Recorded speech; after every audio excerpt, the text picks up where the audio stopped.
World podcast. We're here this week, and we are just going to be giving our final advice or decisions on polygamy or polygyny, and then we're going to go into answering a bunch of questions that we have that we received that we didn't get a chance to answer last show. So with that, we're going to jump right into it. If anybody has any questions, post them in the chat. You can also join the show. I'll put the link in there. We also, if you don't want to be known, we have an anonymous link that you can click. It's totally anonymous. You can submit your question there, and we'll address it on the show. I'll be posting the links momentarily. So with that, with Hussein or Mubarak, with either one of you guys want to start us off with your final take or final advice on polygamy while I do the administrative stuff real quick. Okay. Would you like to go, Mubarak? You can go first, Hus. All right. You can go first, man. I'll let you. So my final take on whether or not a man should get into polygyny, overall, I would just say no. I'm going to say no, and I'm going to provide two reasons why I'm saying no. It's just not worth it ultimately in the end. Of course, it depends on how you look at things and different perspectives, but overall, I would say no. And I'm gonna give two examples. The first example would be time. So with my experience, let me do it generally. Generally speaking, a man who's already married would have an already established family. He would already have children and stuff like this. And it's something that we might overlook is time. So not necessarily our time. Our time is valuable too, but let's deal with the time for the children. This has been something that I've kind of experienced and it's been kind of paying attention to. So when you get into another situation, the time or your routine that you've already had established with your children is immediately cut in half. And it's kind of like a shell shock for them because it's not something that they're used to or even know how to handle, depending on the levels and the ages of your children. Some children respond to it negatively. Some children,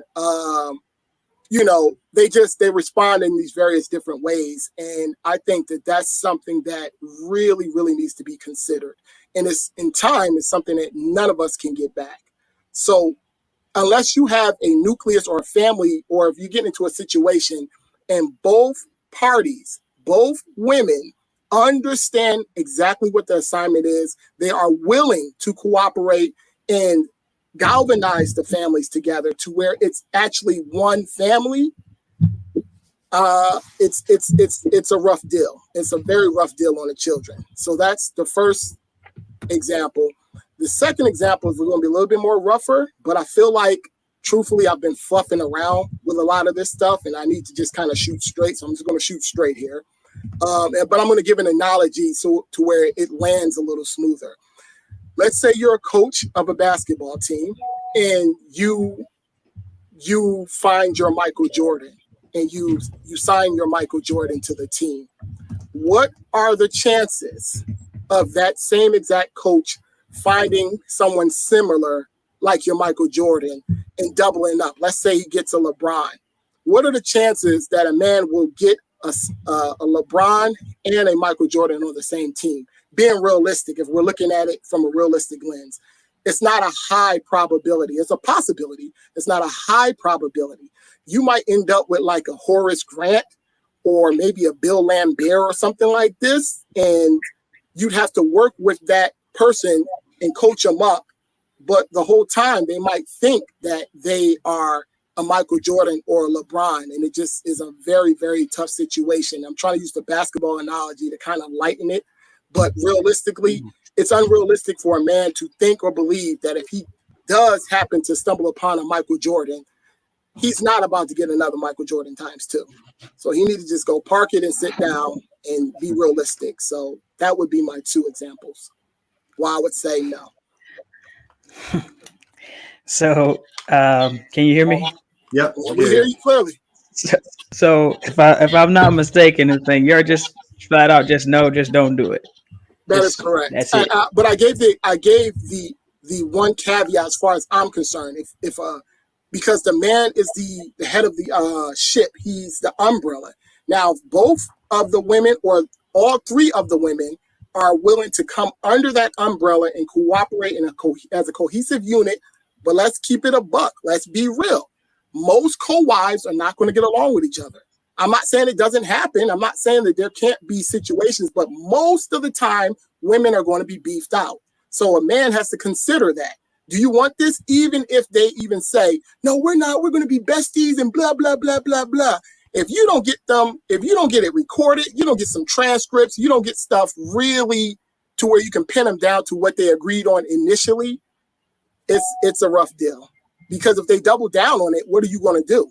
You got to just sit there and deal with all of the stuff that comes along with it. And if you don't have experience with women like that, you're going to get dog walked. You know, one woman is rough.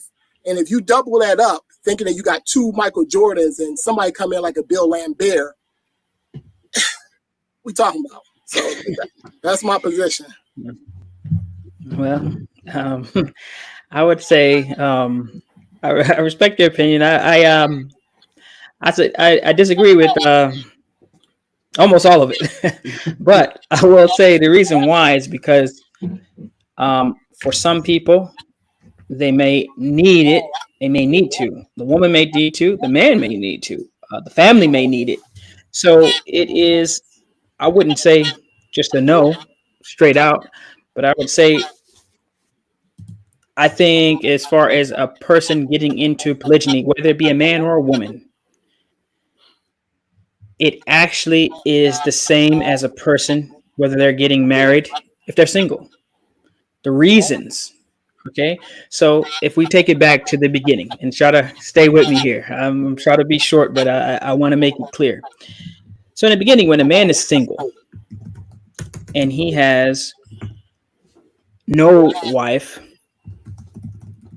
his decision making as far as who he should decide to marry, why he should decide to marry, should be thought through very carefully.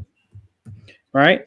If that man makes the decision to get married just simply based on his need to fulfill his sexual desire, and he does not factor in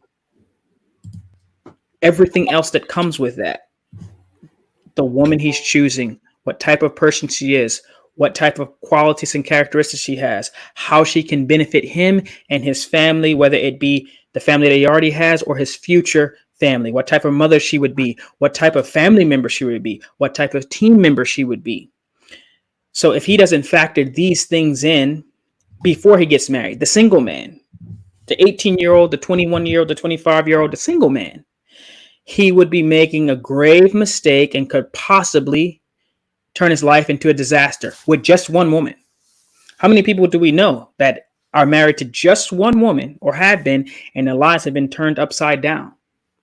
So the man has to be very careful, and also the woman. But if we start with the man, he has to be very, very careful in his decision making with anyone he gets married to. Yeah. And they have to fit within the system that he's trying to run. They have to fit within the game plan that he's trying to run. If he's just out there just willy-nilly and doesn't even have a game plan, he doesn't have a something set in place for his life and how he wants to live it, how he wants to build, how he wants to operate, and also add someone 1, 2, 3, or 4 that fits into that, then he's a fool, whether he has 1 or 2 or 3 or 4. So if we look at that, what are the reasons why a single man would get married and how should he go about it? He should go about it in looking at that woman, making sure that she fits. The same thing applies if he gets married again. When he gets married again, why? Are you getting married just because you want to fulfill your sexual desires? We went through the true cost of a woman and how, you might be paying, an exorbitant amount of money for just, a little pleasure here and there. We broke it down. About 8 times a month is what, you're paying for. You're paying a lot of money for that. So if it's just that, either he's well-to-do, he's well off. It's just a luxury that he has, or he's really going to handicap himself. Even if he was rich and could just, furnish another woman on the side just for that and doesn't need or want anything else from her, she still can ruin his life. She still can have a drain on him due to if he has children with her and then she takes him to court and all these different things, or just taking up his time. But that is the best case scenario for a person who didn't think through carefully how the person fit into the system that he's running. If he just has the money, it's just some money lost and some time lost.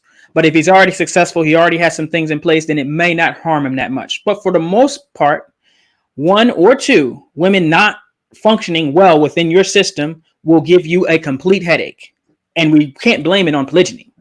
So when the man goes into the second, he has one wife. Why is he getting a second wife? Why would he do it?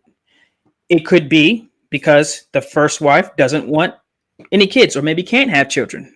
And if part of his system that he's running, part of the program that he wants is he wants children, then he obviously would either have to divorce the one who can't have children and then marry another one, which to me, I would say, now this might need some extra, I'll put that to the side. But if the woman who he's married to cannot run the system that he wants to run, then he should strongly consider divorcing her and just marrying someone who can. I think that might be he should consider that before just taking on a second wife because the first one cannot do what he needs done. He should strongly consider divorcing her. Now, if the amount of benefit that she brings to his life, or if he can't afford to divorce her, which that's another show, but if the amount of benefit that he brings to his life, he can justify within the system that he's running, marrying a second woman, and the second woman that he marries, because listen, we already said intimacy, sex, intercourse, or whatever is going to come standard in 99.99% of the cases. So you can't base who you marry just based on that, based on their looks, based on what you are hoping happens. But if the second woman can add to and enhance what you have going on, if that's the case, then of course you do it because you're actually trying to improve yourself, help, make your life easier. That woman should make your life easier. So if that woman, if a person getting into polygyny, it doesn't make their life, I don't even want to say easier, but it helps them be able to achieve the goals of the family, and it helps move them forward, puts them in a better place, as a unit, then the mistake is not polygyny, is not the problem. It's the choices. It's the people within the system. And I would say that if a person has a very clear understanding of what they want, what they need out of their spouse, and they can find someone that fits in that, and the cost and the time or whatever is justified based on the benefit that will come out of it, absolutely a person should you get married to 1, 2, 3, or 4 as long as it's long as you can justify the increase and the benefits from it. Go right ahead. And I'll just say this, the last thing I'll say is that the same thing applies for a woman. The woman has to look at, should I get into polygyny or not? What do you need out of the relationship? What do you need from the man? Some people say, well, I just want a husband because I need a man in my life. Then you get into polygyny. They can't provide for you in the way that you like or that you're comfortable with or whatever. Or now you've got to go out and work or whatever, or lots of different things that might come with that you're not expecting. So there's a lot of things on the woman's side as well, where she has to look, what am I trying to achieve? What do I want out of my life? And can this person help me? It might be better for a woman to choose to marry a man who's already married based on their lifestyle and what they want, as opposed to just getting and being single or just being married to a man who has one wife, just her and him. Lots of women take that choice based on the things that they're doing in their life and the responsibilities that they want or don't want, or lots of other things. So in a nutshell, I would say that polygyny is absolutely wonderful for the people who go approach it the right way. And the person who approaches before they ever get a wife in a systematic, smart, intelligent, thought out way they're going to be successful, and they should apply that every time they get married, whether they're getting married for the first time or whether they're getting into polygyny. This is Mubarak. You said a lot, but I'm just going to touch on a couple of points, and I'm going to let you go, Jaffer. Mm-hmm. I don't disagree with what you said, but we have to be realistic, practical, pragmatic. How many, you're speaking from the perspective of someone who has experience with polygyny. Most people usually get into the situation not knowing what is going on or what buzzsaw they're about to get into. That's what we're here for. That's what we're here for. Hold on. So the question was, we want to nail it down. Should you get into polygyny or should you not? I would say overall, no, you should not, because the majority of people are not going to come in with that level of experience and know-how and wherewithal to be able to break those things down.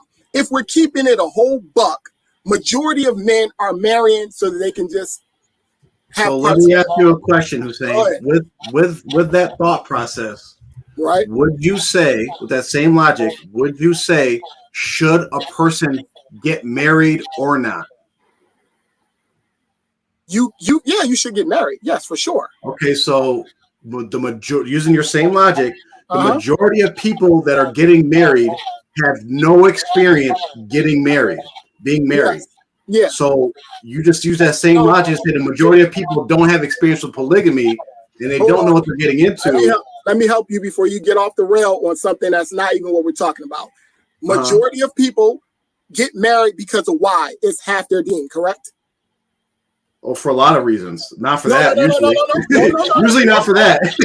Hold on. Majority of people get married to start a family, correct? No, usually majority of people get married to have sex. Come on, Jaffer. Okay. Majority of people get into a situation to have sex and start a family, correct? Whatever. Would you? The majority, if you could and. The majority of people reason get married is to have sex. Okay, let's reduce why they get married. Let's reduce it. We already just got finished saying that it's not wise to get a second woman to just have sex. Didn't we just agree on that? Yeah, but the purpose doesn't matter. Hold on. So what I'm basically pointing out to what Mubarak was saying was, if you're going to get into a situation, should you or should you not? I would say overall, you should not go double up a situation. You should not go double that up. If you don't have the experience, you don't have the know-how. He's speaking from a point in a position of experience. And if you just have one wife, one Michael Jordan, that is sufficient. What we do as men, we think that we can get a LeBron James on our team. We have this thought. And the reality is you're going to get a Horace Grant or a Bill Lambert. This is basically just to address. So what I was trying to disprove is what you're saying. Is your logic was saying that men should not get into polygamy because they don't have the experience of getting into polygamy, right? But that same logic, and what I'm going to say is what my point about what my recommendation as far as polygamy goes applies to this same exact concept. And Mubarak touched on it in what he was saying, is that anybody, and I prove this every time, no matter who I deal with, whenever I talk to somebody who says don't do polygamy, or they say polygamy is not meant for these times, modern times, I always say, okay, why? And that same reason why they say why actually also applies to just getting married, period. Like, for instance, you said a person shouldn't get into polygamy because they don't have the experience with polygamy. They don't know what they're getting into. They don't know how to deal with it. That applies to every single person that is actually getting married for the first time. So that's actually not a valid reason to avoid polygamy because you don't have experience. Naturally, you're not going to get the experience to actually engage into the process, right? And as far as like the Horace Grant, Michael Jordan analogy, the reality is like, yeah, you're probably going to get a Horace Grant for your second wife. And even more of a reality is your first wife is also Horace Grant. So let's put that out there, that your first wife most likely isn't Michael Jordan. She actually is Horace Grant. So in my suggestion to people, it basically agrees with Mubarak, and I'm going to go a little bit step further, is that men should aspire to polygamy. Yes, they should do polygamy. One, it's the practice of our Prophet Muhammad Sallallahu Alaihi Wasallam. So we can't say like we can't take the sunnah and say, oh, it doesn't apply to this times. We shouldn't do the sunnah. Yes, we should do the sunnah. We should engage in. Let me get in there real quick to just make sure that that's cleaned up a little bit, Jaffer. Mm-hmm. I said that under a particular set of circumstances, I already laid out the circumstances which it could be a successful situation. That's one of the reasons, actually two of them. I named time and the other situation. Majority of men are not in polygamy. Would y'all agree with that or disagree? Yeah. Majority of men around the world are not in polygamy. Well, The majority of men, I would disagree because as far as polygamy, as far as legal, let's be real, legally polygamy. Married, but majority of men, if we just take America for instance, don't do it. Probably majority of men are dealing with more than one woman. I knew you were going to say that. Put it this way: their relationships almost always overlap. I knew you were going to say that. Let's deal with legally. We know that. We already know this, Mubarak. Let's deal with legally getting into a marriage situation, committing your life, your resource, and your time legally. Majority of men, yes, do have stuff on the side and things going on, but they have no commitment. They can step away from them situations anytime they feel like it. I'm not talking about that. I'm talking about a situation where you are grounded. Your feet is being held to the fire. It's known, it's acknowledged. Should you get into a situation?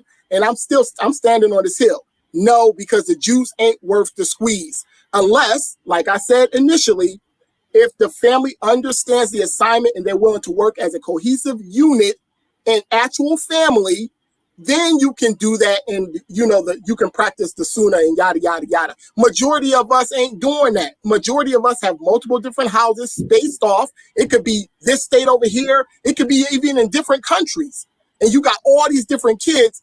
That is a disaster. How's that a disaster? How's it a disaster? Okay, so let's use an example. Let's go ahead and use it. I'm just going to say this because I don't want to get too off the rails here because I feel like I cut Jaffer off. I know a companion who has multiple wives in different countries. And, some of his situations, he actually told me, the woman was complaining about time and, unfairness. And I'm looking at this brother and he was just running through wives. I'm not going to cap. He was just going through wives, divorcing this one, going and getting this. I'm like, this is not even sustainable. This is not even sustainable, but yet you're trying to justify, Prophet Muhammad said, and I'm looking at the situation. It's a complete train wreck, but he's trying to justify in all these different ways. The women are complaining. You over here for 6 months. You over here for 2.5 months. It's not a sustainable situation. And I see a lot of times men trying to justify just keeping it real. We'll justify some of these things because what is the core root? We're going to get together and have sex with a woman. Let's keep, just like you said, Jaffer, we're going to get together and have sex with a woman. We already talked about the cost effect of that. It's simply not worth it. So what do men do? Men go and have all these different side pieces on the side and all this other stuff. Would majority of men get married? Would they go and get the whole cow that could just continue to just get the milk? But do you see, I'm gonna say this, and just I want you to think about this when you give your reasons for why a man shouldn't do polygamy, and then for each reason you give, ask yourself, does that apply to monogamy? And if your answer is yes, then it's actually not a valid reason to go against polygamy because it actually applies to monogamy as well. Okay, why are most men not legally in polygamous situations? Why not? Because they're not Muslim. Okay, why are most Muslim men not legally in polygamous situations? Because women are against it and they're afraid to do it. Interesting. So we narrowed it down. Most men globally are not legally in polygamous situations. Most Muslims globally are not legally in polygamous situations. But we all are polygamists and we should get into polygamy, correct? Yes. Okay. I rest my case. We can carry on. So I'll just say my position is yes, men should get into it. So we can say a lot of different reasons why. One of the reasons why is that Allah created us polygamists for a reason, right? It's not a negative thing. It's a positive thing. It actually, Allah created us to be polygamists and actually created women to actually deal with polygamy. Also, like I said, for us, also is Sunnah of Rasul Sallallahu Alaihi Wasallam. So we should strive to embody the Sunnah of Rasul Sallallahu Alaihi Wasallam. Many of the Sahabas that we strive to be like had multiple wives, right? And now, just like Mubarak said, it's not just something that you just go and jump into willy-nilly, just like you don't jump into a marriage willy-nilly. And getting married, getting into polygamy is the same answer for getting into monogamy, right? Yes, you should get married as a man. Yes, you should get married. Yes, you should get into polygamy if you're a man. Now, just like we were saying on the show, to fulfill that, to get married, let's just talk about regular marriage to one person. To do that, what are we telling people? You have to establish yourself and set some things up in your life so that you actually can get married, right? You have to increase your knowledge, you have to increase your finances, your maturity, and all these different things you have to do to prepare yourself to get married so that marriage is successful. Those same factors apply to like when you want to get into polygamy. Now, if you want to tell me that like there's so many quotes, and if we're going to go to Islamic crowd, there's so many quotes from scholars and Tabi'in and the Salaf about the benefits of polygamy, right? So many different quotes of how men should do it, right? And if in fact, if a man is able to do it, right? If a man has the means, the finances, and all these different things to do it, and they don't do it, they're actually doing a disservice to the ummah, right? Because as men, what do we aspire to just in this worldly life? What do we aspire to? We aspire to be we want to get married, want to have a family. But one of the things that we aspire to is that we want to be leaders, protectors, and maintainers, right? We want to increase our wealth, want to be able to take care of people. So as men, we should be aspiring to be in a position that we can take care of the most people possible, right? That's what we should be aspiring to. And now when we talk about all the different problems that come with polygamy, you're not going to find me I'll challenge anybody, the chat, the people listening, whatever, even after the show, send me one problem that a person in polygamy faces that they actually that is not faced in a single marriage. And you'll see that every single problem that a person faces in a polygamy marriage, people also face those same problems when they're married to one person, right? So and polygamy gets a bad rap because, and it's just like anything else, we remember all the bad examples. They stick out like sore thumbs, right? They stick out. We see people that are failing at it, people that are doing it the wrong way, mistreating their wives battling, all these different things. Yes, we see those examples. And those are just like the news, those are the ones that stick out to us. But we don't pay attention to the successful ones. And another thing that polygamy gets a bad rap for is that a lot of times in polygamy situations, there is divorce, right? However, regular marriage to one person, monogamy, it seems to bypass that problem. So people in polygamy, let's just say a person's married to two wives and he divorces one of his wives. And then people, what they automatically blame? Polygamy. Polygamy is the reason they got divorced. When in fact, even if it wasn't in polygamy, that problem would still exist in their marriage, right? Whether the husband wasn't giving her enough time, she was jealous, or whatever it was, if they were just married to each other without polygamy, a lot of times you see those issues would still occur. And there's no statistics or numbers, but I would love to see a study that compared polygamy relationships, the divorce rate of polygamy relationships versus the divorce rate of just monogamy relationships. And I would bet that they're either very similar or monogamy divorces are actually higher. So especially as being Muslims, as being men, is what we aspire to be in this world and what our roles there are in this world. I strongly suggest that men should aspire to be in polygamy. And if they have the ability to do so, to do it at least once in their lives.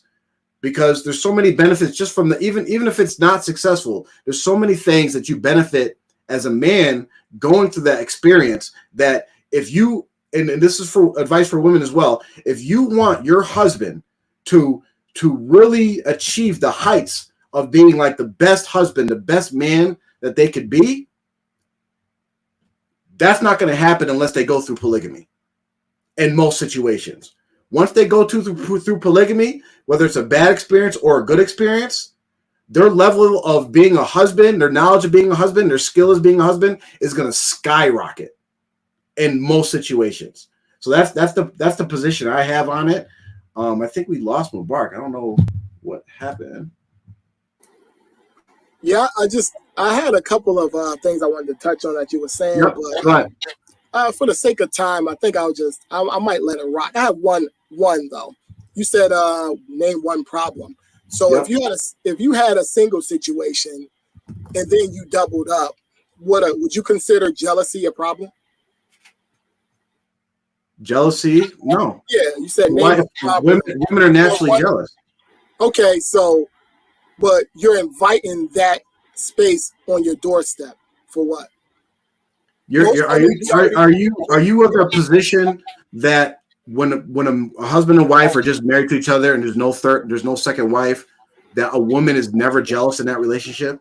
Of course, I'm not of that position. I'm basically saying, of course, we know people are naturally jealous. So Right. what I'm basically saying is, not just being naturally jealous.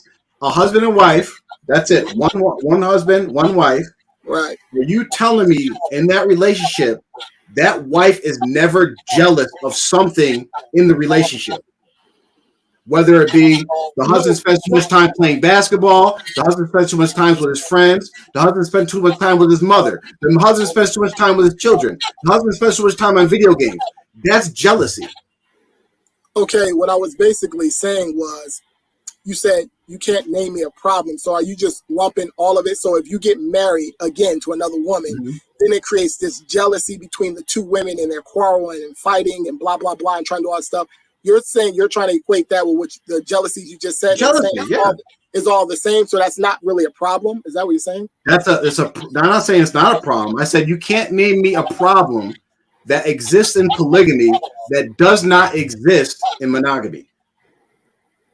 And you brought up jealousy, and jealousy exists in monogamy. Okay. I'll concede to that. Like I said, I don't want us to go back and forth on that. I want us to get to the questions. I mean, we have our positions. I have my position. You brothers got your position. So respectfully, we can move forward. Okay. Let me. Can you hear me?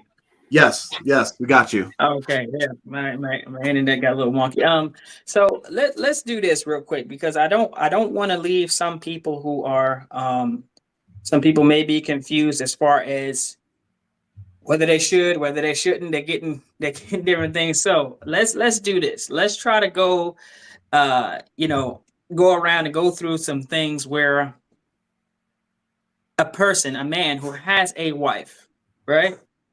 What should be some, green lights where you should go ahead and get another wife, and some red lights where you should be, do not do it. Okay, so I would say that the number one thing, and I'll just say one thing, and then we'll try to just keep moving. I would say one thing is that if the man is not securely entrenched as the leader in the relationship and has the respect of his current wife, then he should not get another wife unless he is willing and ready to lose his first wife. He's ready to let her go. That's what I would say. So if you're a man who your wife doesn't really respect you, she doesn't always, she's always challenging you or whatever, and you know that you're really not, the final authority in the house, then don't get married unless you're ready to lose your first wife. Any other quick points you guys got about a red flag or red light or a green light for people for polygyny? I'm sure you can give the green lights, red lights. Who's saying Well, go ahead, Jose. I'm like I said, just looking at and observing people that have been in polygynous situations throughout my life, and having my own bit of experience and just kind of seeing the landscape. I mean, I'm acknowledging things for what they are, and we've already agreed that majority of men are not in legal polygamous situations, we acknowledge that we are polygamous by nature. Allah's created us like that, but we're not in these situations. And I would even go as far as, because this has been my experience. Though? What does that prove? What does what prove? Because the majority of men aren't married. So, like, what does that prove that the majority of men aren't in polygamous relationships? Okay, so I said legally. Let's stay right. consistent. So, like, what does that show that the majority of men aren't in legally polygamous situations? So, what does that mean? That means that if a man could have a side piece on the side, and just like we was just talking about earlier, Mubarak, you just said that majority of men, when I said majority of men didn't, you said no, they do. You said that they have situations on the side. So, or that, okay, overlap, whatever fancy word you want to dress it up. There's situations that overlap. What this is saying is men would prefer to get the milk without the cow. We acknowledge that the cow is a little wild, you know what I mean? And we just want to sneak in there and get that little teat of milk. Right, but see, so that also, most men would, according to your analogy, according to your logic, right, that also applies to this marriage period. Yes. So how does that disprove? How does that double it? Why would you double it up? So if you went and you was like, I'm about to buy this cow. You know that this cow is talking your head off. You know what I mean? You get milk here and there, and then you're thinking, man, I'm about to go buy this other cow over here. I'm basically telling y'all, this is my position. Most men would prefer not to go buy that cow, but to then rather get that milk. And this is the situation in the landscape that we see. We understand. But is that a good thing? I'm not saying it's a good thing. Now, to be clear, I'm not opposed to polygamy. The question was, should or should you not? And I'm basically saying, overall, you should not. I'm not opposed to polygamy. I understand that this is the sunnah of the Holy Last Messenger, Sallallahu Alaihi Wasallam. I'm okay with that. I have no objections. Should you or should you not? We already established that most men don't have that level of experience from the way Mubarak was speaking. I know you disagree with this point, but I'm basically saying most men are going to jump into a situation. That's why a majority of the time you hear men saying what? Oh, are you? We get it. You tried it out. You got your family. You don't want to return to the scene of the crime a lot of times. You prefer, you don't want to, you bought that cow before. You already bought that cow. You realize, man, that cow was a lot of work. I had to feed it hay. I had the baby. You don't want to do that no more. Now you're more chill. You stick with your first cow, or you go and sneak in the barn every now and then and get a teat of milk. Let's just keep it a buck. Let me address real quick the idea of this doubling thing, because a lot of people that are against polygamy bring up this idea of like you're doubling everything, you're doubling your problems, In actuality, and especially when you take the Islamic perspective of it, right? When you talk about problems, stress, issues that you're dealing with, and we have to, you know, we're Muslim and most of our audience are Muslim, but we have to take an Islamic perspective to these things, right? The problems that we deal with in our life, it's part of when we talk about risk, right? We usually think about money, right? But risk encompasses all of this, right? The well-being in your life, the peace you have, the problems you have. This is all part of your risk, right? And yes, there are things that we can do to increase our risk and all that, but we know that our risk is predetermined.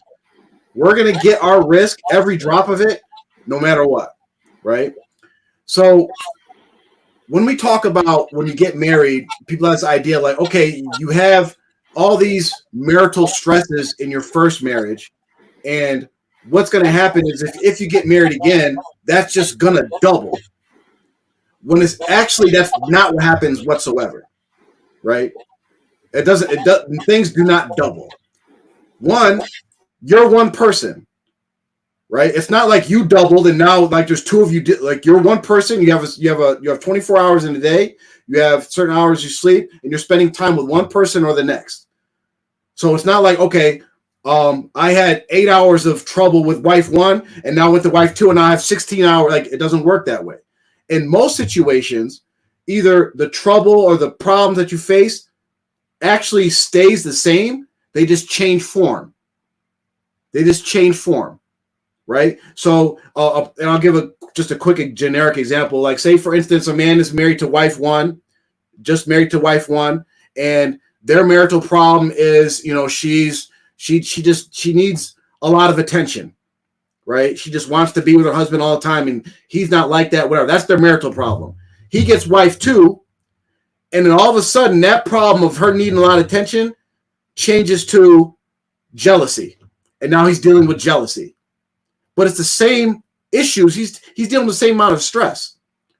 And from the Islamic perspective is that whether you have one wife, two wives, three wives, four wives, one child, two child, three child, four child, you as a human being are going to deal with the same amount of stress no matter what situation you put yourself in. Allah is going to test you with everything that is at his disposal to test you with, right? And that might change based off. Okay, hold on. So since you're going to deal with the same amount of stress, regardless if you get 1, 2, 3, 4 wives, why is every man, Muslim man, why don't we have 4 wives? That's a deep answer. There's a lot of reasons. Women, men's side. It's going to be the same stress, same everything. Nothing's different. Why don't we because of what I just said. Not everybody has that same concept, understanding of how risk comes. Right. That's why every Muslim man doesn't have one wife. Why doesn't every Muslim man have 20 kids? Why only wives have one? There's a lot of different answers for those questions, but it doesn't go against anything I'm saying. And so just so I'm clear, the last thing, like I said, I audience, please forgive us. We duke it out like this on the regos. This is regular normal. So it's not this is something we do often, and we challenge each other on points and perspectives so that we can gain a deeper level of understanding from from outside. So we're not arguing or nothing like that. It's more so we're just trying to we're trying to get to the nuts and bolts and the meat and potatoes. I'm going to leave it alone because, again, I had another thought, but I don't want us to continue down here because time is getting away from us. We got to answer some questions. So I'm backing off. I'm digressing. So let me just say this because, like I said before, I think it's very important that we make sure that we give people some actionable thing that they can run off of, because we're just saying, okay, it's good. Some saying it's not or whatever. But like I said, one thing is the first point I made. The second point I want to make about polygyny, and this is a green flag, red flag type of situation. Let's go to the women's side. For women, if you are considering a man who's married already, how quickly he tells you about his first wife, and you should ask him as quickly as possible, does your wife know that you're trying to get married again? And if the answer is no, and he's already pursuing it, this is a red flag to me. And I would probably not consider this person very strongly unless you have no other option. So, and these are the type of things for women, because what this signals is that, number one, this man does not have he may not have the respect or the authority or the trust of his wife, his first wife. He's not able to tell her that that he wants another wife. And especially if this man needs to get the consent or the permission or the blessing of his first wife, this is what you need to know. Even if he does get her blessing, just like she gave her blessing for him to marry you, she probably can take her blessing away and get him to divorce you. So you got to be careful. So this is a red flag for women to make sure. Lots of women are like, they wind up, kind of like all of a sudden the wife knows about them afterwards or something like that. And you got to be careful. You got to be careful about that thing. So I don't want to go too long, but keep that in mind, ladies. Yeah. I guess the only advice or takeaway I have for people that are considering, primarily for the men that are considering getting into polygamy, is we don't know how you got into your first marriage and what due diligence you did to get into that first marriage. But a simple rule to follow would be put in twice as much effort into vetting and looking at your situation and preparing for the second marriage that you did for the first marriage. And if it's for the third marriage, put 3 times as work in. If it's for the fourth marriage, put 4 times as much work in, right? Because like we mentioned, the first marriage, usually, especially the backgrounds a lot of us come from, we're not thinking about anything. We're just, I want to get married. She's pretty. Okay, let's get married. It's all going to work out. We're going to have white picket fence and, all that stuff's going to work. Okay. Do twice as much work as that. But keep on listening to what we're saying. We have previous shows where we talk about vetting a spouse and different things, and we're going to go into more detail about those topics. But you have to do what you should have done for the first marriage for the second one. And then you'll get either, and most likely you'll be in a situation, hopefully you're in a situation of this is not the right person, but aspire to be a person that can make that decision of this is not the right person versus I'm not ready for it. Be ready for it, but be like, oh, that's not the right one. Oh, you're not the right one. Oh, you're not the right one. Oh, there's the right one. Because going back to Hussein's point, you might actually need a Horace Grant for your Michael Jordan. That's how championships are won. You don't need, you might need a Horace Grant, but if you might get, 2 superstars on the team, and like you said, they both think they're Michael Jordan, and like, nah. I'll just say this. Let me say this, because I know we got to get to the questions, and I'll say this: if people don't know anything about polygyny, or they don't know how it's going to be, this is what you can expect. Okay. Because we've involved in it, we've been through the trenches and back, in and out. And I would say this is what you have to expect and know. As a man and as a woman, you getting into polygyny, it's going to expose wherever you're weak at. It's going to expose your weaknesses. If you're weak financially, it will expose you. If you're weak as far as your manliness and your manhood, it's going to expose you. If you're weak physically, it's going to expose that. If emotionally you're unstable, it's going to expose that and highlight that. So when you make your decisions, it's best to know where your weaknesses are already. But if you're oblivious to your weaknesses, they're going to slap you in the face and slap you around. And so you'll wind up on the back foot trying to catch up. But if you can approach getting married and getting into polygyny, getting married the second, third, or fourth time as a way of strengthening where you're weak at and improving those areas where you need improvement, or making you better at the things you're good at, if you approach it like that, then you can be successful. But if you just go into jump willy-nilly, your weaknesses are going to be exposed, and they're going to pull you down and most likely ruin the relationship. Maybe one, maybe both of them, maybe all of them. But look at your weaknesses and maybe make sure you cover those so that you can have success. I agree. I agree 100% with that. Very well said. I guess we was like, man, who gonna say it? Because that joint will definitely have you out back looking crazy and exposed. But alhamdulillah, good point.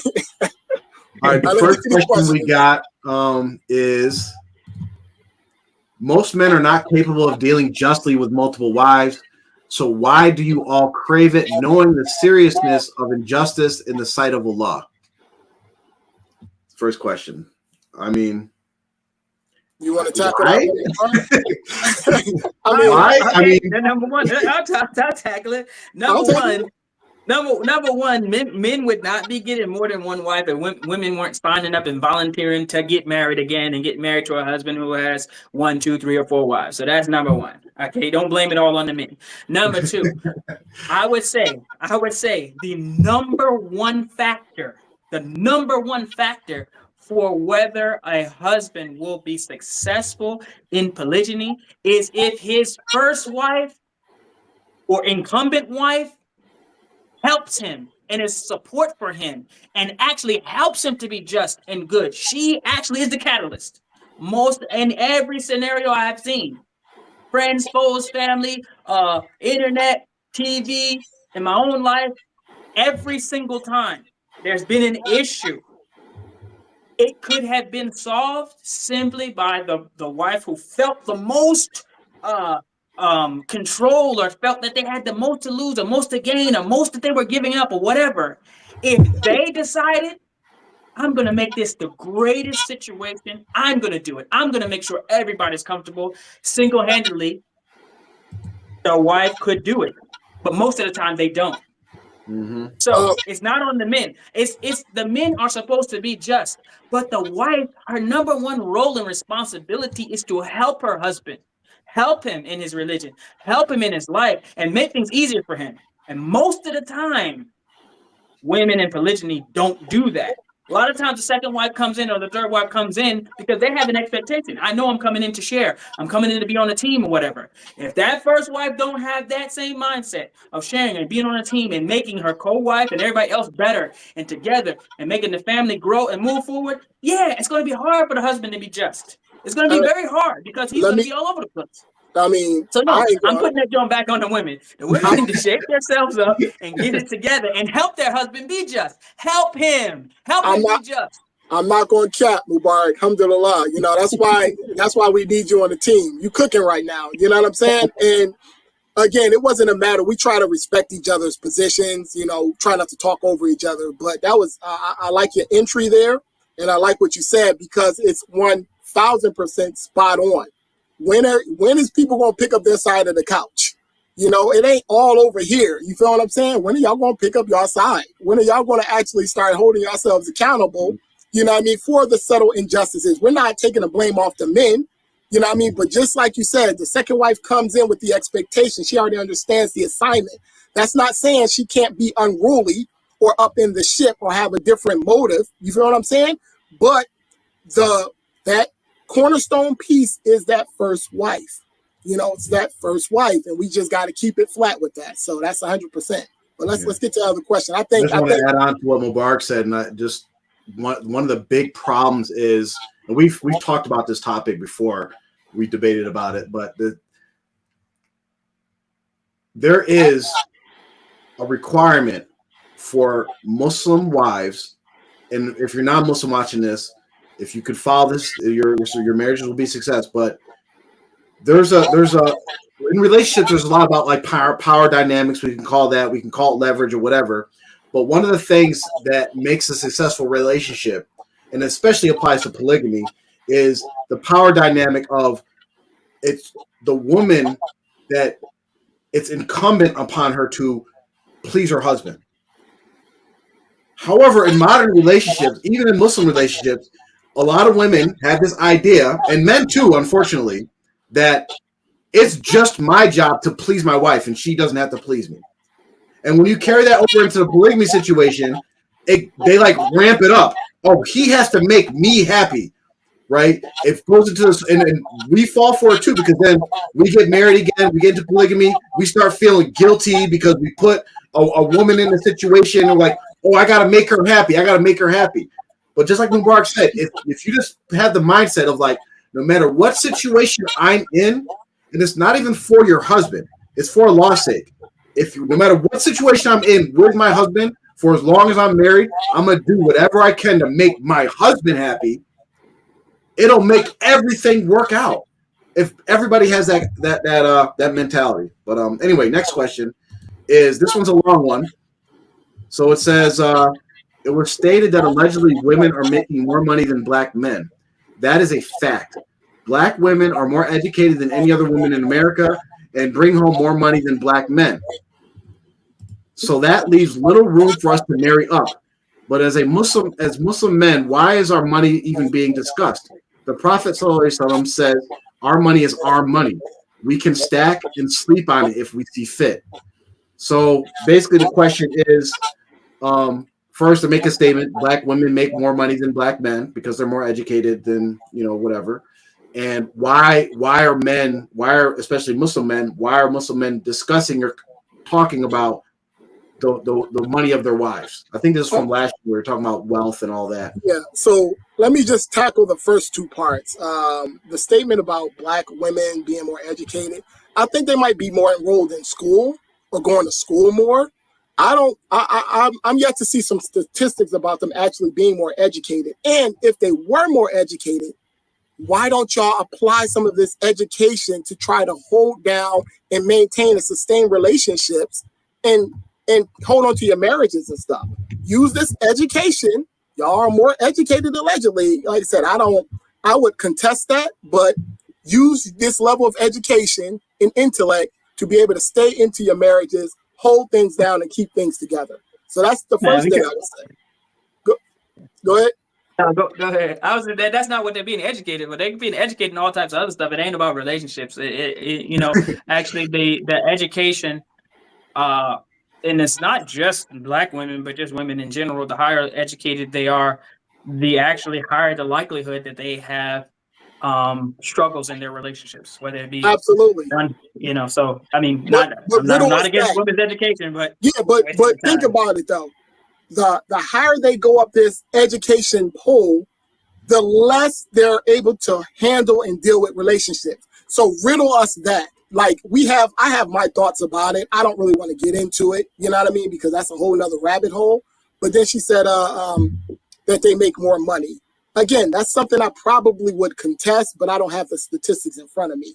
So no, they do. I mean, like it just. In make general, more I mean, money it's on like average you than men. just like you go on college campuses, you're gonna see mostly women. You go on college, you go to Mostly enrolled. HBCUs. Like I went to HBCU, it's mostly Black women. Weave everywhere. I mean, so and it's like it's not a lot of men. It's put it this way. It's the men are like they're far outnumbered, and a lot of the dudes. Yeah, they don't even finish. To be honest with you. So So in general, Black women are most educated, and they're not only more educated than Black men, they're the most educated demographic in the United States of America. That it's just a fact. They do earn more money than Black men. Where are these statistics at so that I can fact check this? Because again, I don't know. You can just Google them. Yeah, you can Google it anyway. It's a fact. Okay. But what was the question again? So the question is, but why are we discussing women's wealth when you're Muslim, then their money's their money? That's the question, pretty much. And I think it goes back to our last show when we were talking about marrying for wealth and the reasons for getting married and all that. I mean, because it's a factor. It's a factor. A woman can use that to attract a man. She could say, I got my own money, and I want to take care of myself. You just take care of me. Just be my husband.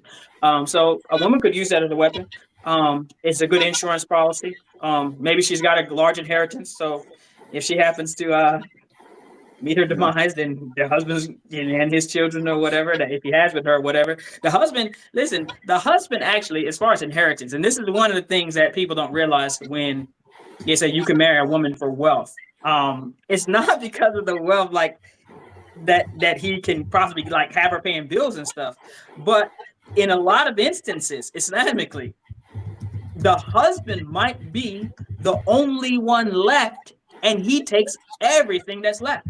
So if they have children, then he's, that's still going to stay within the family. But for instance, if he marries a woman who's wealthy, her parents are passed away, and she doesn't have any children, guess who gets everything? Pretty much the husband.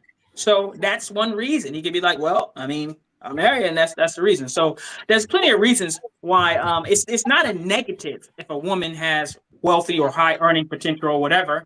It only becomes a negative if it's used as a weapon, against or not in support of the family or whatever. But I think we cover. Okay, let me ask you: do majority of women use it in support of the family? Yeah. Okay. I think majority do. Majority do. Like, I mean, my wife worked for a long time, and that's fair. She didn't like pay bills and stuff, but she always like spent money. Just always spent money and random stuff or whatever. They bring it up every once in a while. They might throw it in your face or whatever. But that's just some advice for men that's on this topic is that, especially for Muslim men, and again, our advice that we get to Muslim men also applies to non-Muslim men. So I'll just say that, but. When you're in a relationship, go into the relationship with the understanding and the expectation that you are going to provide everything financially, right? And I'll just say from my own perspective, we're talking about education and all that. I made sure that my wives were educated, and it wasn't as a point of, oh, I want them to get a good job and be rich and all that. It was, if anything happened to me, I want my kids to at least be taken care of, and she can do whatever she wants to do. But also have the expectation that you're going to provide everything, But when women get money, it's their natural inclination that they're going to spend it on three main things. They're going to spend it on their children is like the first thing. The second thing is they're going to spend it on the household, whether it's like certain foods they want, decorations, house supplies, whatever it is, making up the whole. And the third thing is they're going to spend it on themselves, which you, as being the husband and the person actually responsible for all that, is actually going to take some load off of you just in the natural progress of them having money. So just think about that. But if you have the right perspective, but if you go in with the idea of like you expect them to do those things that they'll naturally do, now you're setting yourself up for failure, and now you're setting yourself up so that someone who's in a bad situation will actually use that against you as, oh, I pay all the bills, I do this, I do that. So just some advice, guys. That makes sense. Makes sense. Next question. Say you have a contract at the start of the marriage, then after some years and children, you realize that you need other things in writing. Is a new or an amended contract permissible? Yeah. Yep. Hold up. Say that one more time. I don't know. They have a marriage contract, and then after some years, they realize they want some additional things in the contract. Can they modify the contract or write a new contract? Again, in order to modify the contract, you basically have to agree. The person who has the advantage has to agree to give up their advantage, which is what they do. Yeah. So that's the thing. You can do it, but it is a contract, and you're held accountable to the first contract. So if you guys both agree, like, hey, we need to include XYZ in our contract, yeah, you could do that. But you can't, in hindsight, be like, oh man, I should have put some stipulations about XYZ in there. And you go back to whether it's the husband or wife, say, hey, let's put this in there. And they're like, no, you can't force them to do anything. You're still held to the old contract. But the thing is, the only thing I would say is that, for instance, the only caveat to that is, like, for instance, if a man says, you know what, I am going to divorce you, I don't want to be married anymore, whatever. That's what a woman says. Okay, wait, hold up. Don't divorce me. I will, give up this, or I'll give up my days, or I'll, start working, or whatever it might be. So that could be a situation where the person and the wife could do the same thing. For instance, if the husband, maybe he moves to a different place or whatever that she may not like, or any sort of, maybe he gets another wife, and the wife says, well, you know what, I don't want to be in polygyny, I want out. And he says, all right, listen. If you just stick around, I will, buy you a Range Rover or whatever it might be. And she might say, I'll stick around. So there could be some things like that where the person is like, hey, there needs to be some other arrangements. Otherwise I'm out. Then that's the thing. But just a general marriage contract to say, well, I want some more stipulations. The person has to agree. So most likely if they have leverage, they're not gonna. Would you guys have to get witnesses or get it into a formal setting to where things are witnessed and agreed upon and stuff like that? Or you just do it together? And how does that? That is a really good question. I would say that, the husband and wife can agree to whatever. Like you can agree and then start operating like that. But if I would say you should have some witnesses. I would say get it witness or whatever, because for instance, if you say, you know what, he told me that he was going to buy me a Range Rover if I didn't, give him no trouble with getting in that second wife, and here it is 7 years later. He got me a Bronco, but he didn't give me the Range Rover. He said, wait till wait till my investments go up or something like that. So it could be a situation like that where it's kind of, and sometimes, listen, I don't want to say husbands and wives tell lies to each other, but sometimes you just, you say, yeah, I'll do it, or, whatever, or, and listen, men do it sometimes, but I would say women do it all the time. Oh yeah, I promise I'm gonna do this. I'm gonna do that. I won't do that. And then it's like a week later they're back to either not doing what they said they were going to do or whatever, and we overlook it. So it happens a lot. So I would say for men, if you make your wife sign an agreement or whatever on some addendum or whatever, Most likely they're gonna break it anyway. So don't waste your Yeah, time. I'll just add that just so as far as like whether it has to be in writing, whether you should have witnesses, you should get witnesses and it should be in writing. That's a recommendation that's in the Holy Quran about contracts. However, if you did make some kind of verbal agreement, don't think that just because you didn't put it in writing and you didn't have witnesses that it's not valid. No, that is a valid contract. If you and your wife sit down and you verbally discuss like, hey, this is what we're going to do. Do we agree? I agree. You agree. You are now held liable to that. Now, you could be a shyster, and when they bring it up before the imam and all that, say, I don't agree with that. Where's the proof in this and that? But with the law, you're going to be held accountable because it's still a valid contract. It just didn't follow the recommended way to actually set up contracts. And to safeguard yourself, like Jaffer just said, simply get it in writing and get witnesses, because all that verbal agreement stuff goes right out the window when someone gets butthurt or someone gets angry. Let's keep it a That's buck. not what I meant. Yeah, they'll start doing all this little word solid and you know what I mean, word aerobics. No, you got to get stuff in writing and get people nailed down to the cross. I hate to use that expression, but you got to hold their feet to the fire because, yeah, it's safe. I said I was going to give you 100,000 rupees. If you get married and your husband was not forthcoming about his finances, are those sound grounds for a divorce? Yes. Yeah. Yeah. You still have to go. You can't. You still got to go through the proper methods, though. You can't. It's not like you get. You just say, "Oh yeah, we're divorced." Yeah. All right. Yeah. I think that requires a little bit of context. So, what do you mean by forthcoming? I know we're going to have to kind of dissect it, but if you get married and your husband's not forthcoming, that's kind of subjective. What are we talking about forthcoming? So we gotta be clear here because then women will take that. Oh, you got. Yeah. And so let's go. Let's give the mesh point to where it becomes a problem.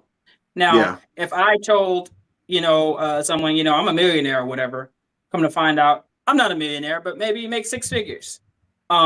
There's really not going to be a whole lot of. You're not going to be destitute. You're not going to have but maybe you were expecting or he says I have a yacht or whatever. Come to find out he's just renting.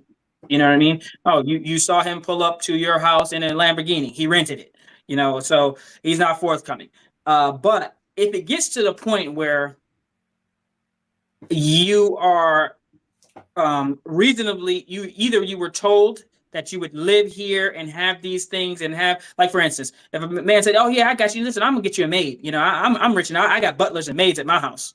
You get their house, you're thinking, well, I'm going to be a woman who's going to be relaxed and I'm going to have a butler and a maid or whatever. They're going to do the dishes. They're going to take care of the kids, bathe and all. I've just got to chill. You're the maid. And then you get there and then all of a sudden, you doing laundry, you doing dishes, you doing everything or whatever. That would be a situation where it's like, that would be the mesh point to where it becomes a little bit, he fudged a little bit to where your life has changed now. You're living a different life than what you expected. You know what I mean? As opposed to just a little bit more money here and there. Let me go on the other side real quick, just to play devil's advocate or something like this. Let's say that a woman and a man agreed to get married and she asks the man about finances and he says, he will be able to take care of her. He'll be able to provide, a stable life, stable living. She might, in her mind, have a different idea about what that entails. So that's not him being forthcoming. He just said, I can take care of you. I can provide you, living quarters and blah, blah, blah. Then they get into the situation and the woman expects more, but the guy is taking care of her. Bills are being paid. She's not starving to death. You know what I mean? She probably can't go to, I don't know, what's a famous store place for women? Forever 21 or something? I don't know. She probably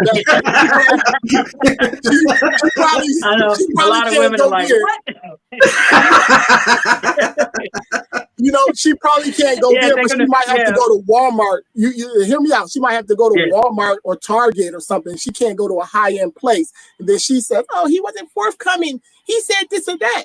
I see these situations happening often too, where the woman is just not content with what the guy is able to provide for her, the lifestyle. She wants more and more. Then she'll start to create problems because she's chasing after this particular lifestyle. Well, she had in her mind that she thought he was going to provide. Now, in that case, the only legit reason that she would have a divorce is if she was actually accustomed to a certain lifestyle, and that's like what he led her on to believe that he could provide.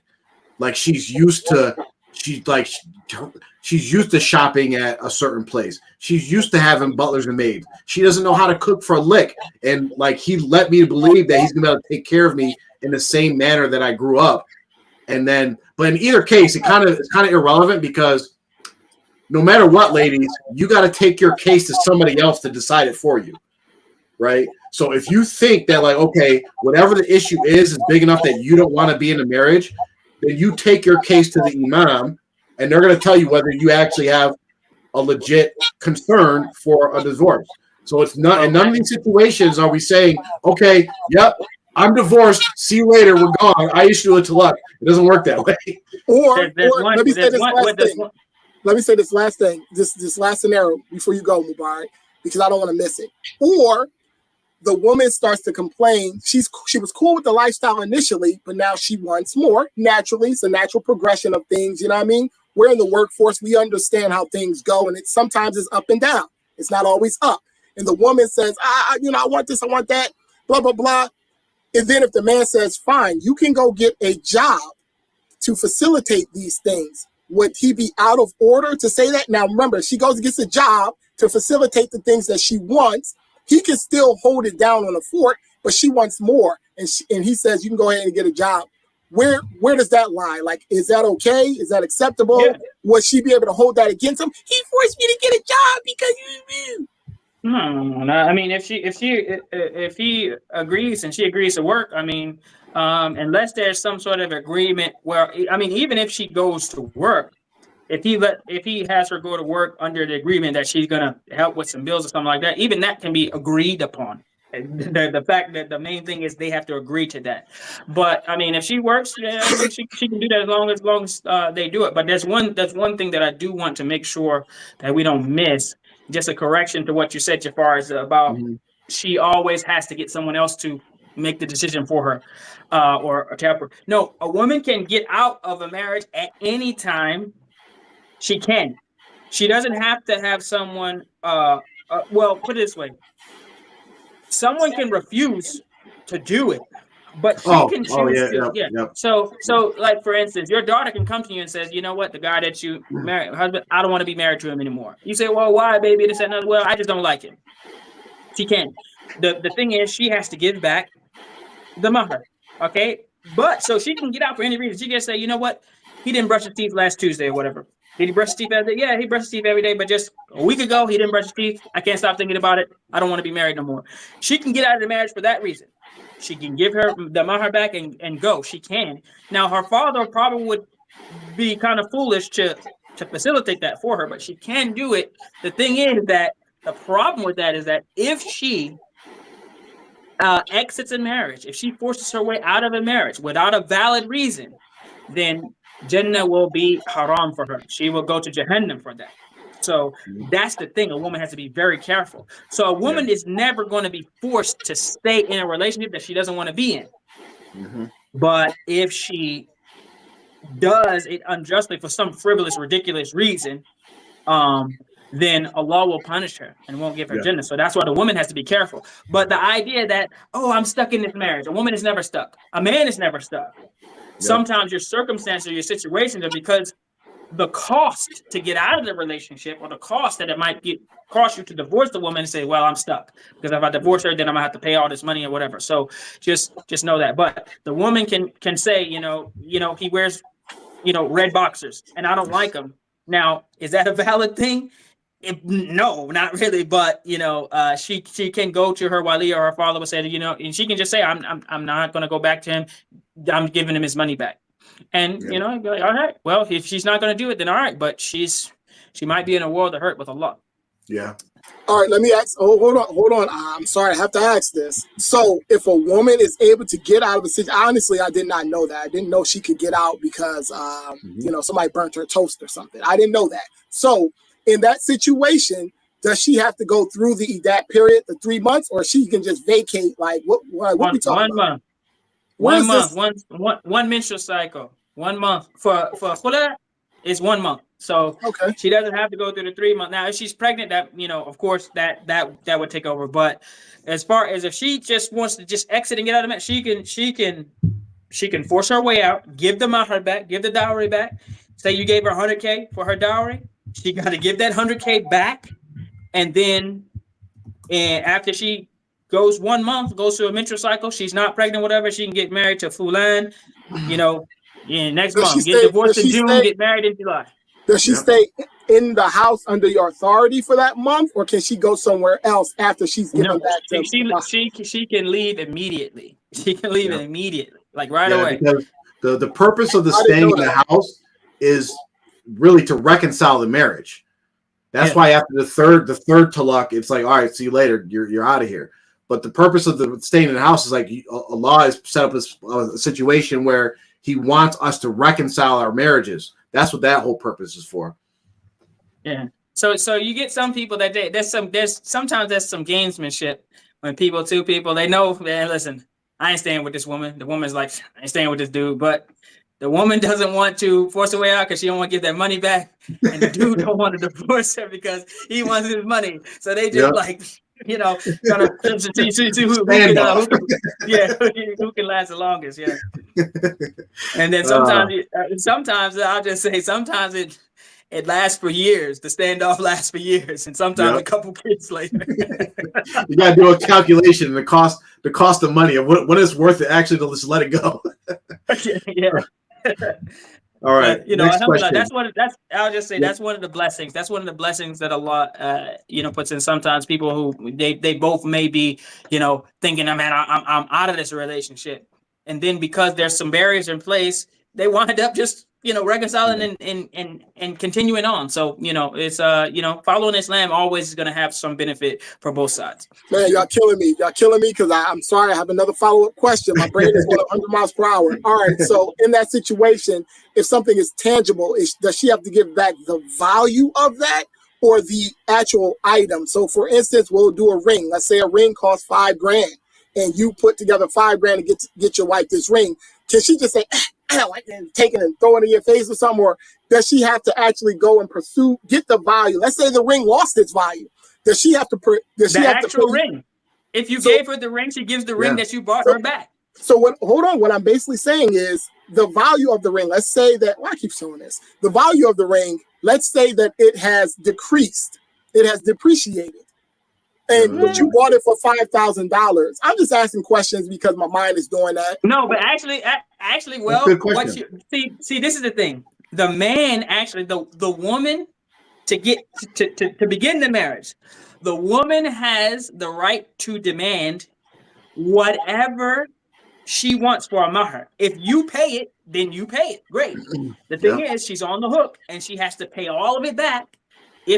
So the man can use that on the front end as kind of a way to leverage. Okay, I gave her a ton, but this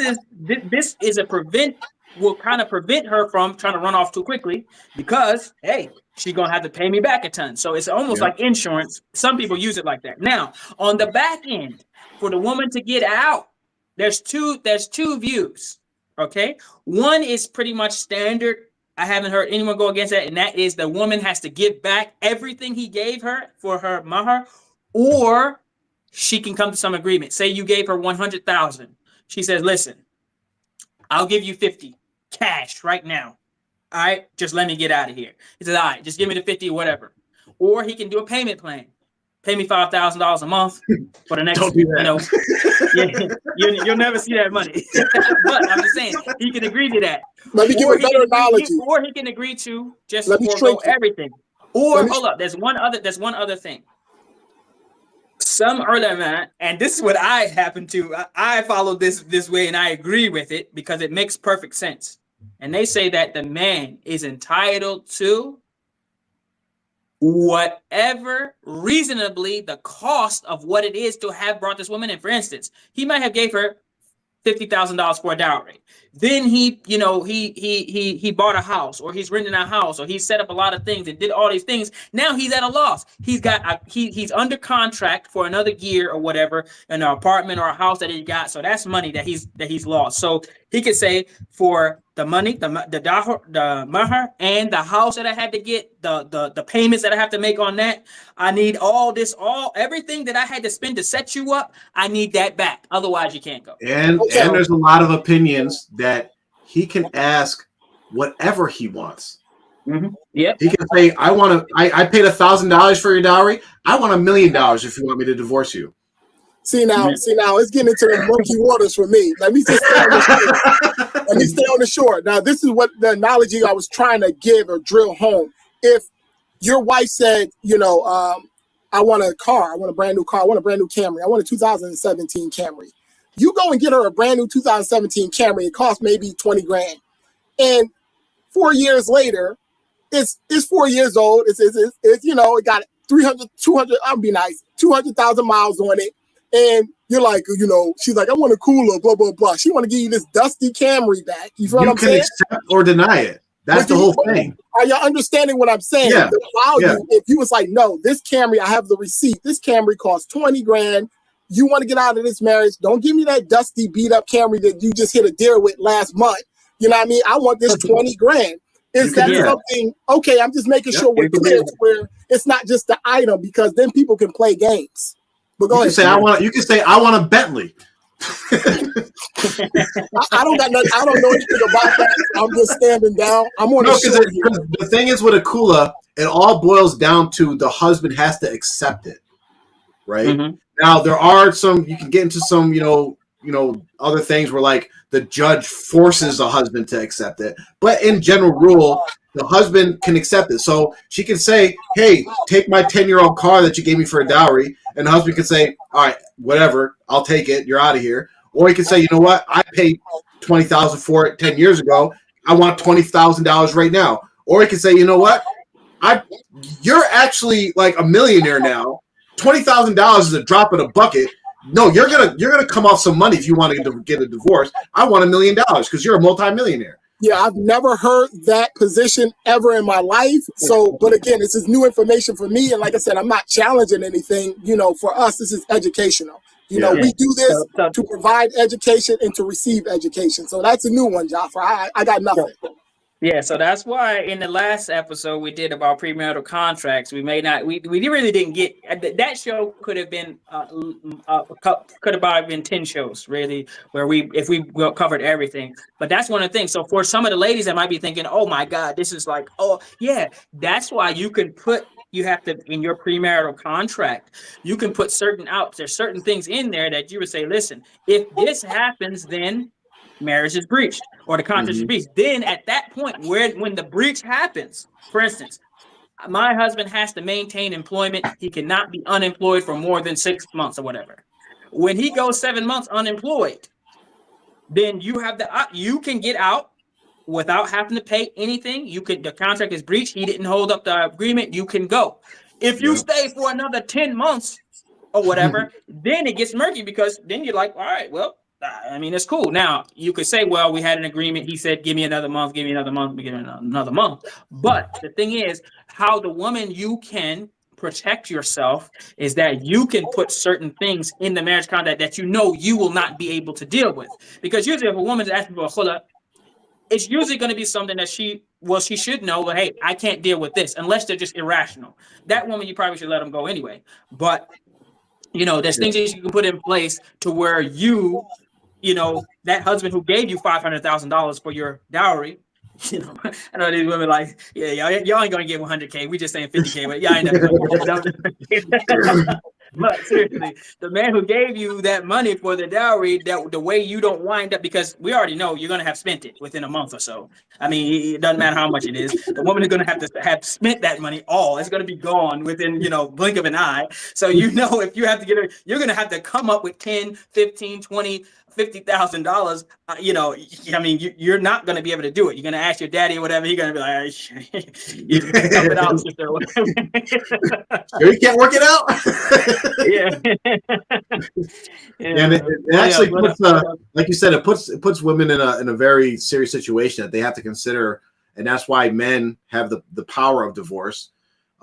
Because if you think about it, when you ask for that high dowry in the beginning, and now you're on the hook for it if you actually want to pay for yourself to get out of the marriage. And then you look at most of these situations, when you're in those situations, the women go to their parents' house or a friend's house, they leave, they abandon the husband's house. Now you're in a situation where the husband actually doesn't have to take care of you because you're not being compliant with his rights and obligations. So no, he doesn't have to take care of you. And now he's just sitting in a position where it's like, yeah, pay me what I want if you want out of this. So you're just stuck. So that's why you have to consider all those things when you're getting married and when you're actually thinking about, oh, I want to get out of the marriage. Yeah. And I'll just say this, and the last thing I'll say this is that it's so serious because a lot of these, there's women, I know women today, right now, they left their husband's house. They did not pay back the mahar. And they're literally just sitting at their parents' house in limbo, whatever. And for every day that they don't do one or the other, they're getting heaps and heaps of sins. They may meet Allah and literally be thrown straight into Jahannam. Because of it, sometimes it's just the arrogance, the pride. Sometimes it gets in the way. It's like, even if you come to an agreement and say, hey, listen, I'll pay $5 a month, I'll pay whatever. These women, if any woman is in a situation like that where, well, he just wasn't doing this and whatever, so you just decide, you just leave, girl. Just go ahead and don't listen to your friend. Don't listen to your friend. Carry your tail back to your husband's house or whatever. I mean, you can be insubordinate, rude, whatever. It's better for you to be fighting him every day than to be, getting heaps and heaps of sins and then meet Allah and then still owe him the money. But guess what? The money that you owe your ex-husband or your current husband or whatever is not even going to be transferable on the day of judgment. You're going to have to pay with some good deeds that you did or some sins that he did is going to put on your record. So then it won't even matter. You'll wish you had paid, the $50,000 or whatever it was, or just stayed married. What about those who get in those situations and then they just, oh yeah, I'm divorced. Then they just go remarried. They double their sin by actually you're committing zina, having kids out of wedlock. It's really a dire, serious situation that a lot of these people put themselves in, unfortunately. And unfortunately, there's lots of people that are in the situation. Sometimes it's due to ignorance, but other people, they just know, they're just like, whatever. They, Islam is like a secondary thing. The culture matters more than Islam. Unfortunately. But, what can we do? Okay. Any other questions? Right. We got two more. What would it take for you to marry another wife? I guess that's for all of us. Well, you know Hussein's answer. Hussein.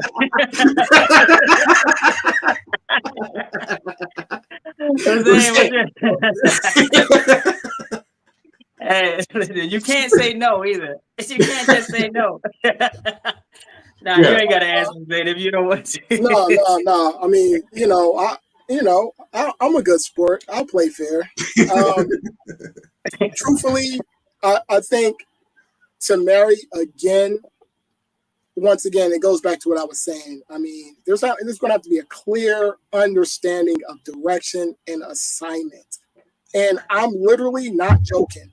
I'm going to have a recorder. I'm not going to hide it or nothing. I'm just going to sit it on the table and play I'm just like, we have to agree. We have to come together and agree on what we're doing. There's going to be contracts, notarizing, even though we already talked about that. That notarizing stuff is trash. You know what I mean? But it's going to be contracts, witnesses. I'm not even joking. So that we all hold each other accountable and hold, I basically do what we say we're going to do. You know what I mean? It's going to be an ironclad. This is what it will take for me. I'm just being clear. Not only will it take that, my wives have to be interested in, the woman coming into the family. I'm out on that. I'm out on that whole situation. I'm just keeping it a buck because, again, things get twisted around. People play word games. Things are a little bit misunderstood. And it goes back to what we were talking about. You have to, when you're going into these situations, you have to think correctly. But like Jaffer said, most of us ain't thinking like that. So I'm gonna be nice. 2 times, fine. After the 3rd time, no, you're making a decision. You can claim the 2 times is an accident. First time, I didn't really know. I was just young and dumb. I just want to have some sex. Second time, man, she looked pretty. I just thought. 3rd time, it's a decision. You're making a conscious decision, and you deserve everything you get. So that's all I'm gonna say. Yeah. What about you, Jimmy? So, I mean, for me, it's real simple.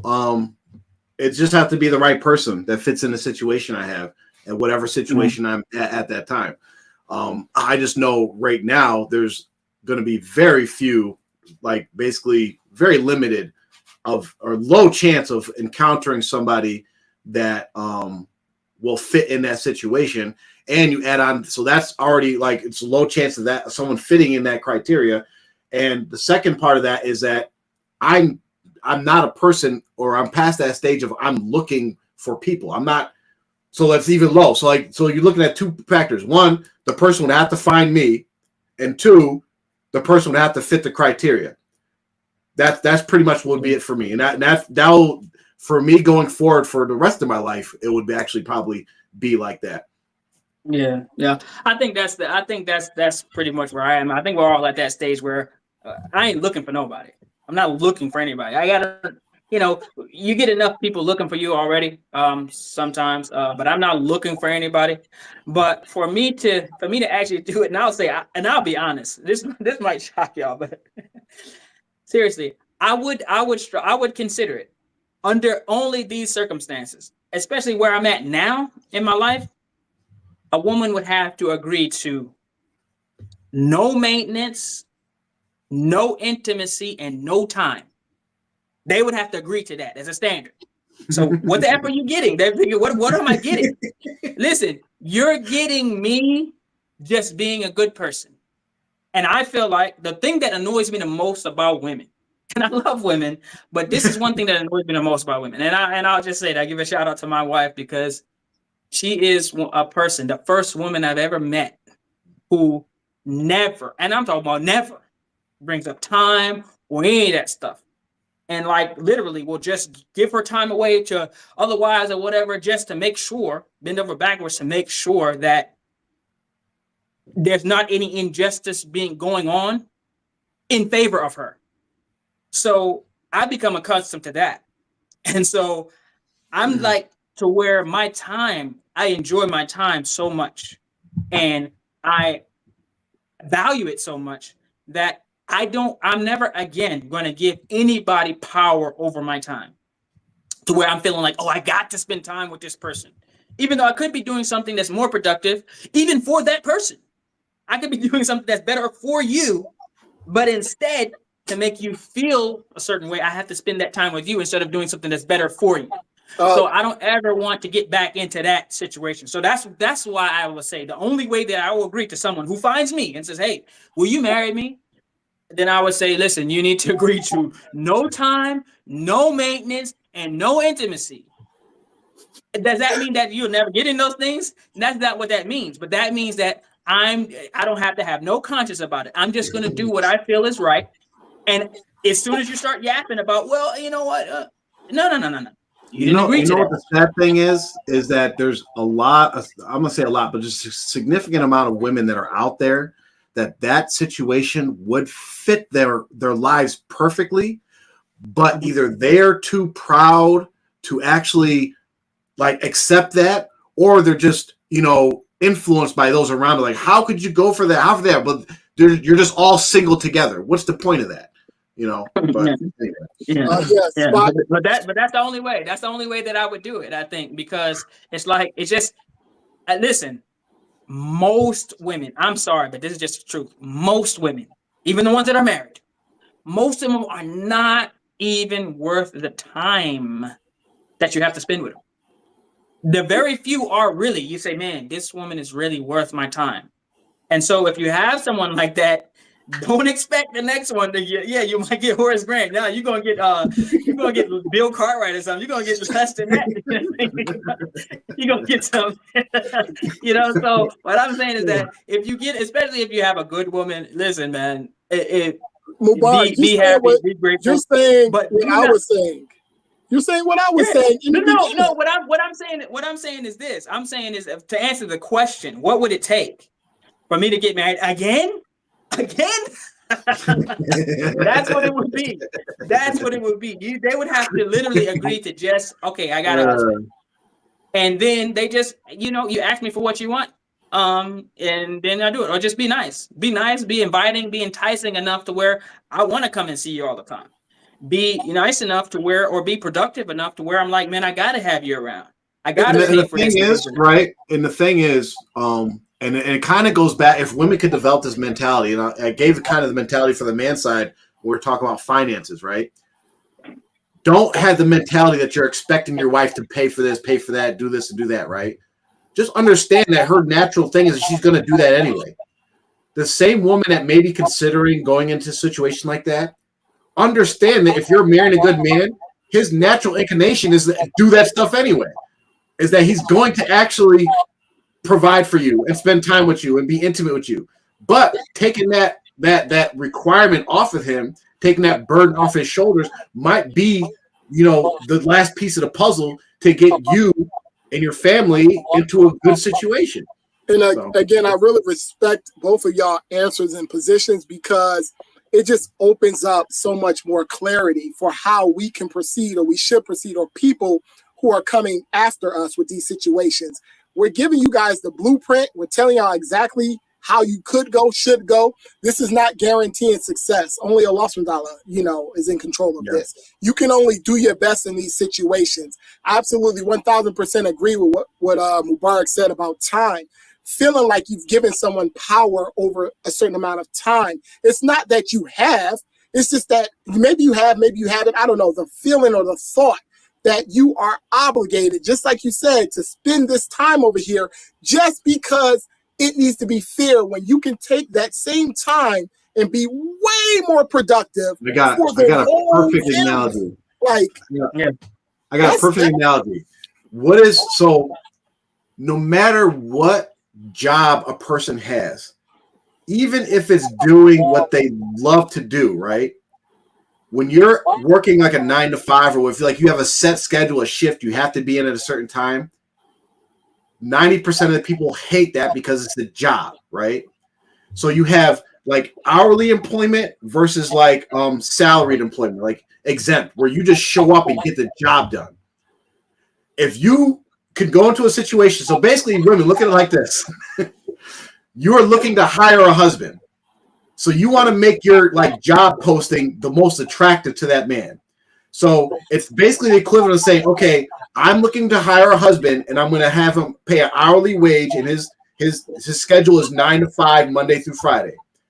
Where you can go out with the same exact job posting and say, you know what, I'm trying to hire a husband and he's a salaried employee. He just has to get the job done. So many more husbands will apply to that. Oh, I just got to get the job done. Okay, I can just show up when I want. As long as the job done, then I can leave. So many more men are going to apply to that second job if you make them salaried individuals instead of hourly individuals. Absolutely. Let me get well said. Let me just, because I can hear the feminists in the back like, look, he just wants to listen. Let me just give a few scenarios. One of the biggest turnoffs for a man is a woman demanding sex from him. I mean, this is not the movies, but a woman just standing, and demanding, you need to do. I mean, now, but one of the biggest turn-ons for a man is a woman asking, or not even asking, sometimes just smelling nice, looking nice, and being ready and being enticing. So vice versa. So imagine if your husband was not obligated to have sex with you, what would you do? You would be much more, you would say, you know what? I'm going to try to seduce him. You're going to get intimacy.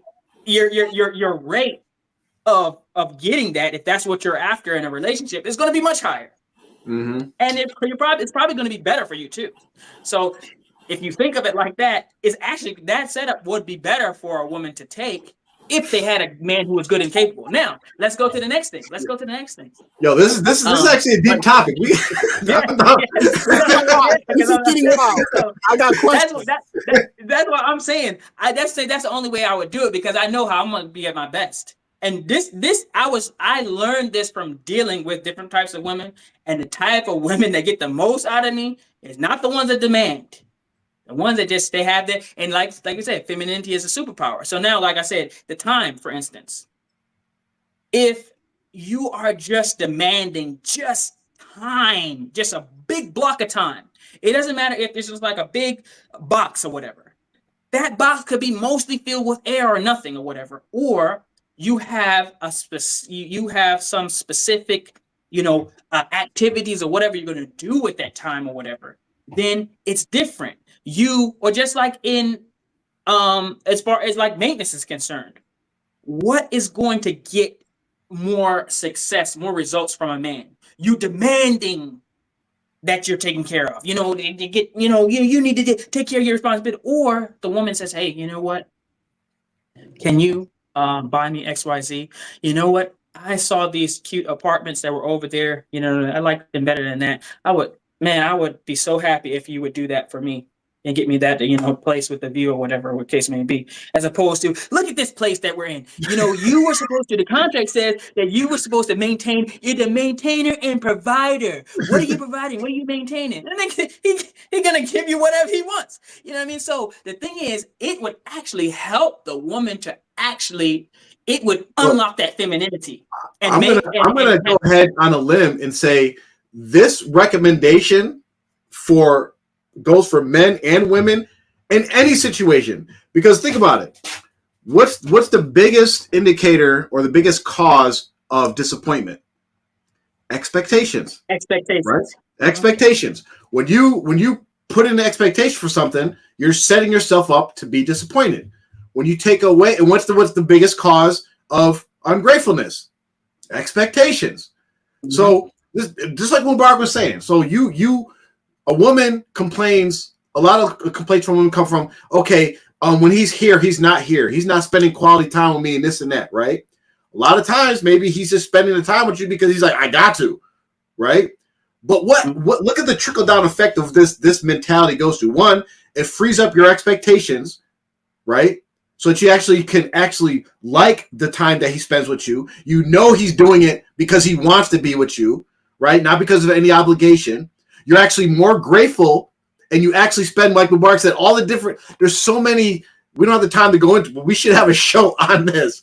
There's so many different benefits that come from going in with that mentality that benefits the man and the woman. I would say even in a monogamous relationship. Like, I got a question. Again, Mubarak, you started this. You got to take some responsibility. But I answer the question. Okay, so generally speaking, if a man is in a polygamous situation, can he then go back, like we were talking about, one of the previous questions, I think someone was asking, could if you don't like what's going on, could you go back and redo the contract or amend the contract? So if a man is in a polygamous situation, can he then go back and then present what you were just saying to the woman? And if she agrees, could that be in effect? Yeah, he could say, listen, no time, no maintenance, and no intimacy. Otherwise, I'm going to divorce you.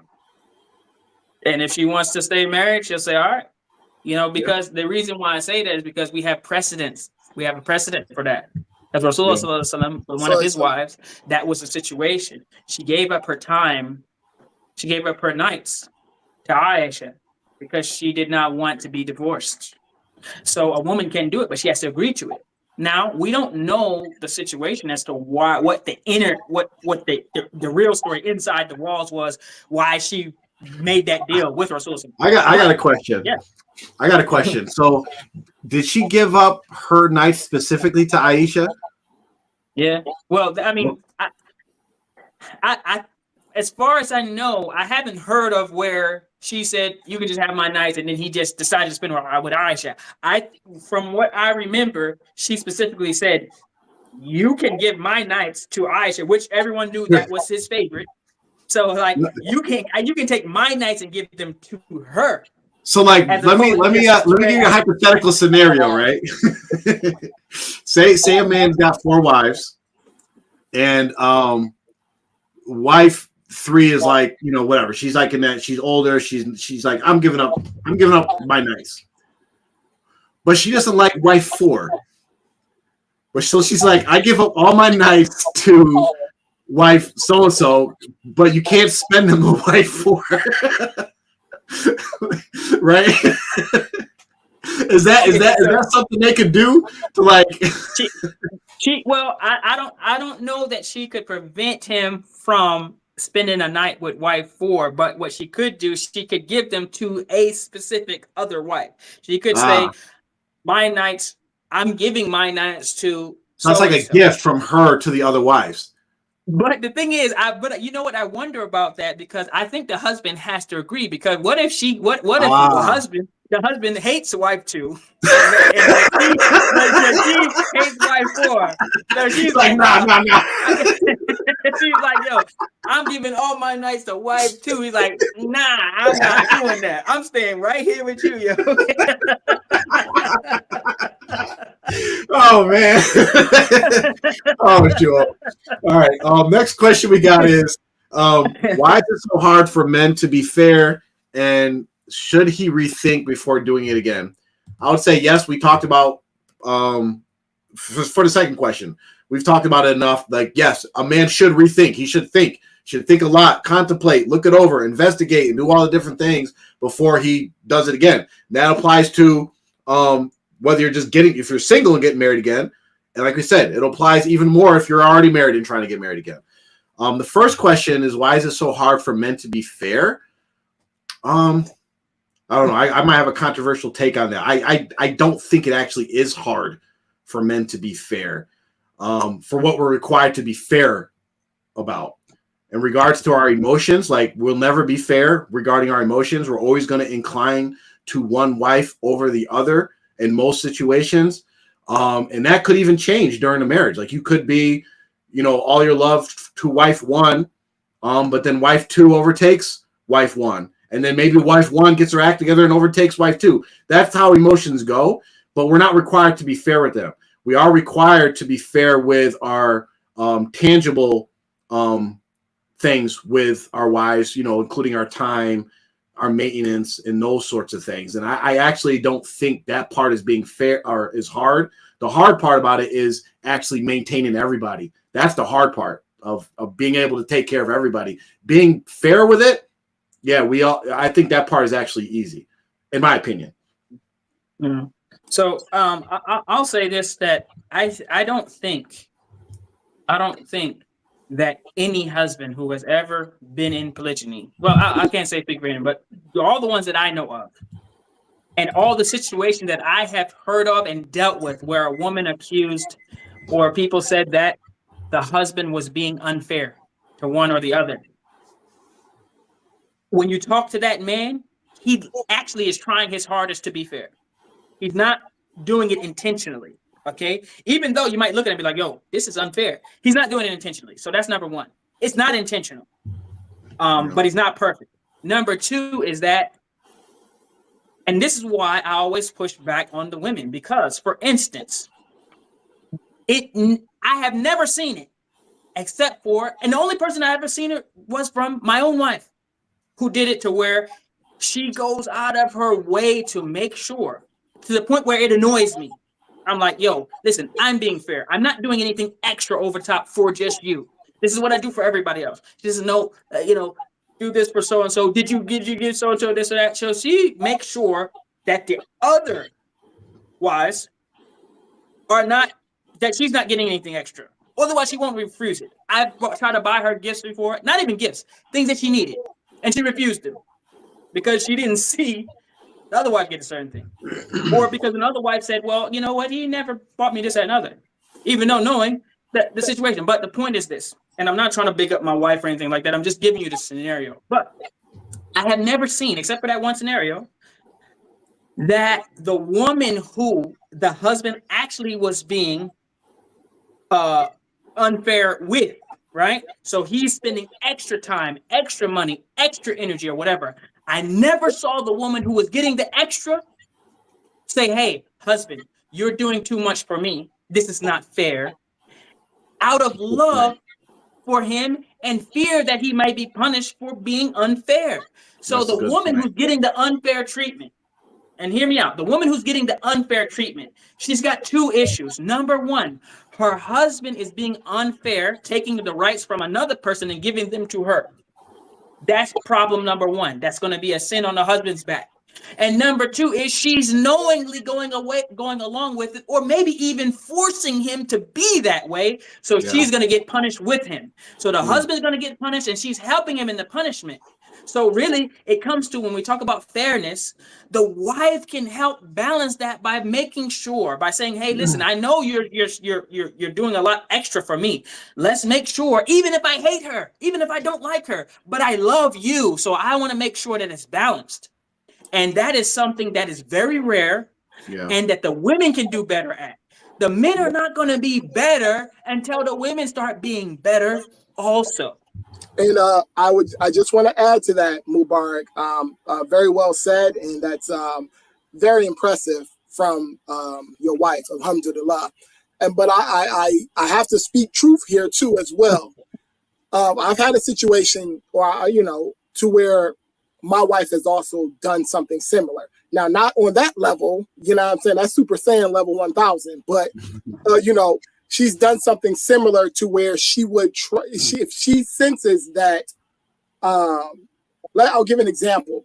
If I'm home longer than when I'm supposed to be home based off of our schedule, she will pull my coattail and say, Hussein, aren't you supposed to be over X, Y, and Z? Or shouldn't you be here? Shouldn't you be there? And then I might give her some vague answer. I might not go into detail about it, but then she would then say, yeah, I just want to make sure that you are not, going to come under any sin or get punished, by Allah, to make sure that you're fair. Now, I've had this scenario happen multiple times, so I can attest to what you're saying, Mubarak. Like I said, not on that level, not on that high level, but just being able to kind of pull my coattail, seeing that I'm my time has been a little bit extended over here, and trying to yank me back to correct me and make sure this is actual, just like you said, this is real love. This is when a woman cares for you so deeply that she does not want you to incur any wrath or sin from Allah subhanahu wa ta'ala. Yeah. Oh, you think you lost sound real quick, Hussein, at the end. I just want to add on. I want to change my answer a little bit based off of what Mubarak said, just on regards to why is it so hard. And I said it's not hard. The tangible stuff isn't hard. But I would say the difficulty comes in, and what Mubarak alluded to is that, well, like when he mentioned that, when you talk to the husbands, like they're not doing it on purpose, right? There's a lot of times where I'll just speak from my own experiences where one of my wives will say, "Oh, this is not fair." And then I would say, "Okay, what's not fair?" And then they'd explain it. And either it was they just didn't understand what I was doing or didn't understand the logic of it, because men and women think differently, right? And I had to explain that to them. It's like, oh, it is fair. Or it's maybe just a misconception on my end where I was like, oh, yeah, you're right. You know what? That I can see how that's not fair. And then you correct yourself. So again, it goes back to the women is one, communicate, right? Don't just come in and firing, shooting the gun, blazing, saying, "Oh, you're unfair. You're a piece of crap. You're doing this to me. You don't love me, this and that." It's a simple conversation sometimes like, "Hey, I think this might be unfair. Can you explain to me why you're doing X, Y, Z?" And then if you have a positive conversation, right, with good communication, you'll either understand what he's doing or he'll understand how he's being unfair and correct himself. Because I've had it both ways where I've explained myself and then my wife is like, "Okay, yeah, that makes sense." Or there's times like, "Oh, I see what you're saying. I didn't look at it like that. I'm going to fix that." So, this good communication and how you approach the situation. We got one last question. It says, okay, so at what point does it become oppression? If a woman has a valid reason for a kula, she's been a housewife, and the husband doesn't want the ring that he gave her, but wants money that she doesn't have, then what? Forced to stay in an abusive marriage because she doesn't have the money? Question mark. If it's an abusive marriage, then you can get out of the marriage, and it's not necessarily a hula. It's because you're being abused. So you would have to. So the hula is basically you actually don't have grounds for a divorce, but you just want to go. Like you just don't feel it. You don't want a marriage or whatever. If he's abusing you, then you can get a separation. You don't have to give him any money back. He's beating the mess out of you, or whatever. That's different. So if you're in an abusive marriage, now sometimes we would say it's abusive marriage. Well, how's he abusing you? Well, sometimes he doesn't even speak to me or whatever. That's not that. Well, it's emotional abuse or whatever. That's too big. I was just about to say that abuse word is so subjective. It's thrown all around, all over the place. 99% of the women in America have been emotionally and verbally abused. But so if you're going back and forth to the ER, and you got a black guy, you got a broken leg, he's strangling you and just doing different stuff to where, even if he's, like aggressive, like, or, just like intimacy wise or something like that, where you're like, hey, this is too crazy, I can't take it or whatever, something like that, then it's something where, you can be like, nah, he does weird stuff or whatever. So you can get out for that reason. But, but if it's just, I just don't feel it, then that's let when me the say hula comes in. Let me say this, not to cut you off, Mubarak. In the scenario where, I got to give the ring back and the ring costs $2,000, I don't have $2,000, go get $2,000. Go get $2,000 if you want to get out of this situation without a valid reason. Well, think about it. It's all everything. Every piece fits together, and all its advice we're getting. The advice we're giving you isn't just isolated island advice, and you just take that one piece and run with it, right? Even if you are the housewife and you don't have an income and all these different things, right? You should be, before all that, you should have some strong men in your life that, okay, brother, father, uncle, somebody, I need to get out of this marriage. Can you loan me $2,000 to get out of this marriage? Like this, it all fits together. Like, it all fits together. Yeah, and if they won't loan you the money to get out of the marriage, you probably don't need to get out of it. You know what I mean? If those men who love you so much are like, nah, because you're probably just trying to get out because it's Tuesday, and on Wednesday you're gonna be like, we're staying together forever, So you just chill out. Exactly. Well, that's all the questions we got. Do we have any closing words from you, brothers? No, I think we plowed the field really well this episode. Personally, I think we covered some off scheduled topics, and I thought it was I've learned heaps from this conversation. Like I promise you, brothers, I've learned a lot. Alhamdulillah, I'm in my mind, I'm cooking up. I'm back in my lab. I'm cooking up a little pinky in a brain, John. But alhamdulillah, really, really good information, and I feel like we bounce off of each other really well. Of course, it's not if something is true and something is real, it's true and it's real. You know what I'm saying? Yeah. But there's a bunch of different perspectives for different positions, and I think we plowed this field pretty thoroughly. Alhamdulillah. Yeah, I'll let you end. Let me just say this real quick. I really want us to explore the idea of reducing expectations for a successful marriage. I really like that idea. But go ahead. Let's put the show on the schedule. The no maintenance plan. No, that's real talk. We're doing that, inshallah. Yeah, we'll put it on the schedule. But yeah, I would just say,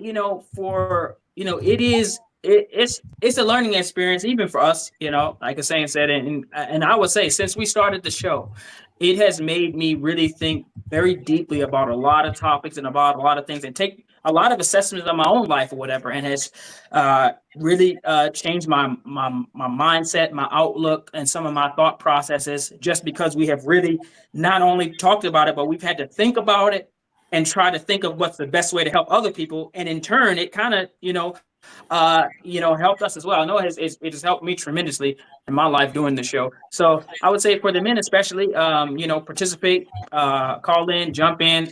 Maybe we might experiment with a men's world chat group. Maybe we might do that. In the future, I thought about that. It's something that we could might get into. But general, just email, call in, or use the anonymous form or whatever. Don't be shy. Ask your questions. We're going to get to the bottom of a lot of stuff. Just go ahead and contact us in the various ways that we have.